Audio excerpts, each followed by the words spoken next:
அல்லாஹ் இந்த 10 தினங்களில் நமக்கு மிகப்பெரிய ஒரு பாக்கியத்தை கொடுக்கின்றான். எவ்வளவு முடியுமோ அவ்வளவு இபாதத்துகள், அவ்வளவு திக்ர்கள் செய்ய வேண்டும். ஏனென்றால் சூரத்துல் ஃபஜ்ரிலே ஒரு வசனம் வரும், வலயாலின் அஷர், 10 தினங்கள் 10 இரவுகளின் மீது சத்தியம் என்று அல்லாஹ் சத்தியமிட்டு கூறக்கூடிய அந்த 10 இரவுகள் முஃபஸ்ஸிரீன்கள், குர்ஆனுடைய விரிவுரையாளர்கள் சொல்கின்றார்கள், இந்த துல்ஹஜ்ஜினுடைய ஆரம்ப 10 தினங்கள் அல்லாஹ் ஃபஜ்ர் சூராவிலே குறிப்பிட்டு காட்டுகின்றான் என்று.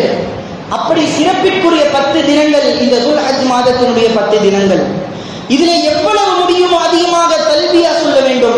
ஹாஜிகள் மட்டுமல்ல, ஒவ்வொருவரும் ஒவ்வொரு முஃமினும் சொல்ல வேண்டும்.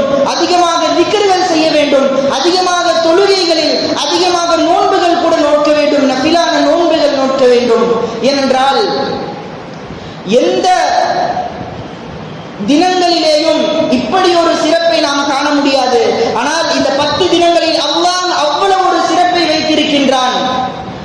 ஸல்லல்லாஹு அலைஹி வஸல்லம் சொன்னார்கள், இந்த 10 தினங்களில் இபாதத் செய்யக்கூடியவர்களுடைய இபாதத் இருக்கின்றதே, அந்த வணக்கங்கள் இருக்கின்றதே, அவர் வருடம் முழுக்க செய்தாலும் அந்த 10 தினங்களுக்கு ஈடாக அவர் கூலியை பெறமாட்டார், நன்மைகளை பெறமாட்டார் என்றார்கள். எனவே இப்படிப்பட்ட மிகச்சிறந்த ஒரு பாக்கியத்திற்குரிய 10 தினங்களை நாம் அடைய இருக்கின்றோம். அதில் அதிகமாக நோன்புகளையும் அதிகமாக தல்பியா சொல்லக்கூடிய, மேலும் எவ்வளவு முடியுமோ அவ்வளவு தொழுகைகளை, அவ்வளவு நஃபிலான தொழுகைகளை எல்லாம் தொழக்கூடிய ஒரு வழக்கத்தை நாம் ஏற்படுத்திக் கொள்ள வேண்டும்.